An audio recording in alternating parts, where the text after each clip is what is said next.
Donc c'est un témoin qui n'a pas dit la vérité. Dieu seul et lui savent pourquoi il vous a jeté en pâture. Bien.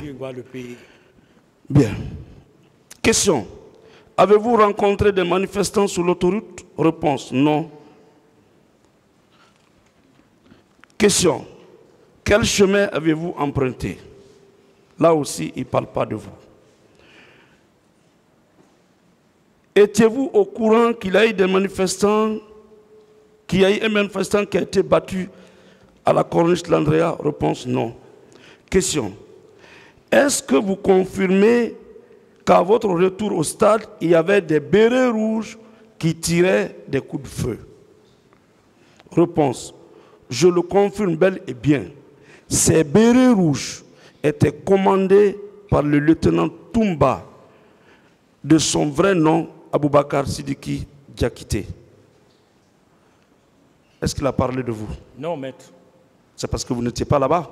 Je n'étais pas là-bas. Si vous étiez là-bas, est-ce qu'il n'allait pas indiquer de façon claire et précise il allait dire le rôle que vous avez joué? Voilà, merci. Comment vous étiez habillé? Oui. Et quel était votre engagement dans l'équipe? Il allait vous dépeindre, il allait vous décrire comme si ce n'est pas possible. Oui ou non? Oui, maître. Mais vous voyez, dans son témoignage, il cite nommément des personnes et qui sont dans cette salle. Oui, maître. Bien.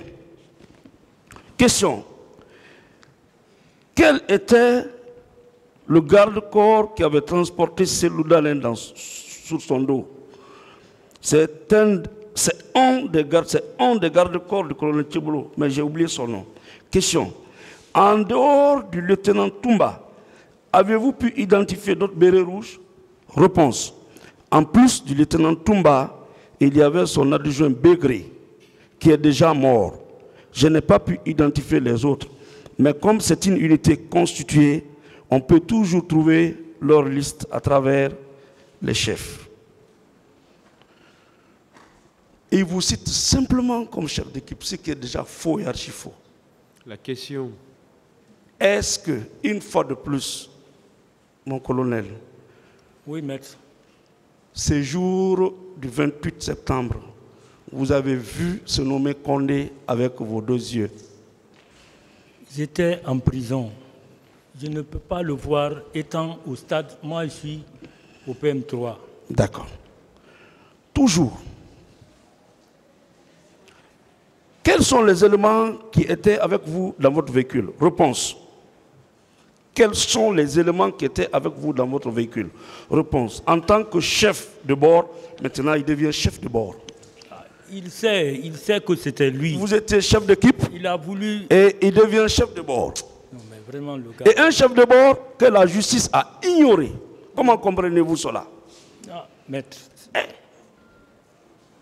Lui, il a vécu le film. Monsieur le procureur, est-ce qu'il peut se réveiller, nous le faire venir ici?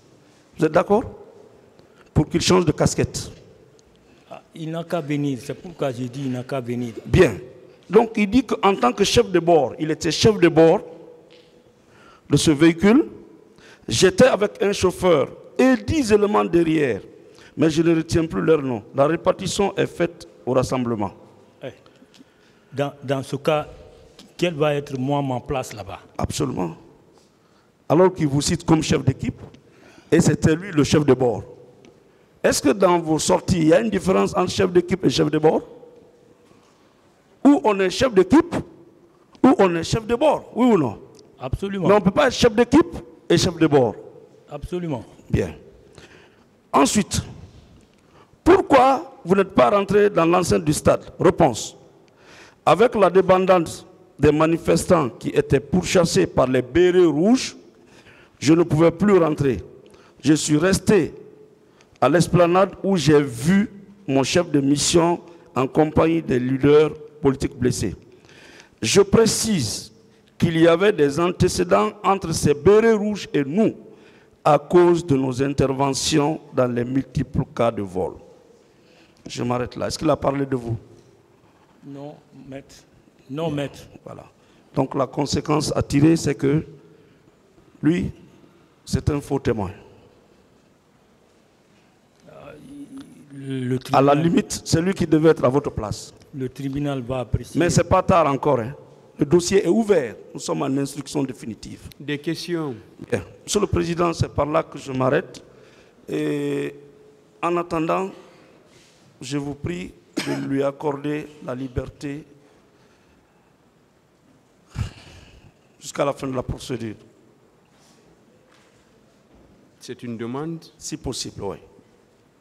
Est-ce que c'est une demande? Oui, si vous me permettez.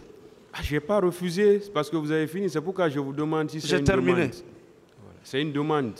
Oui, je voulais formuler une demande. Allez-y alors. Merci, Monsieur le Président. Très rapidement, le colonel Kalonzo, il ressort de son interrogatoire à la barre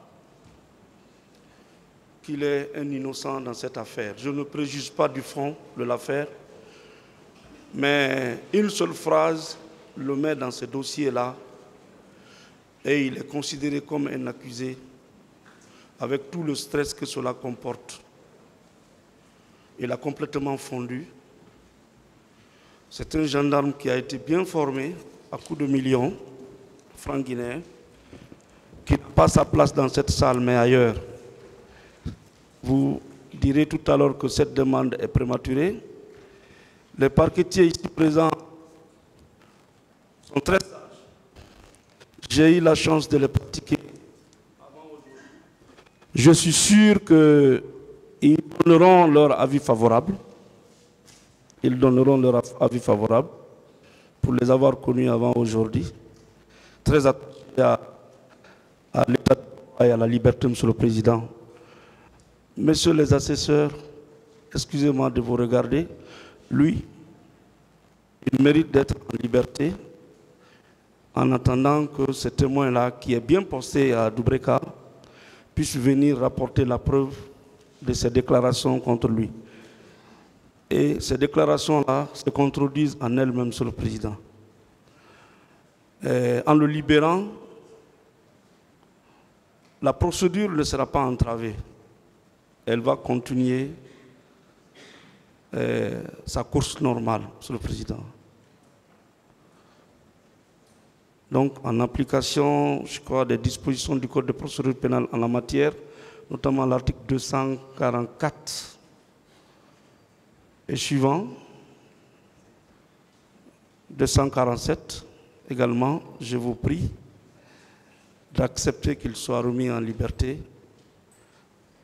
et il s'engage à être là tous les jours à 8 heures et à rentrer chez lui après la suspension de l'audience. Il n'ira nulle part.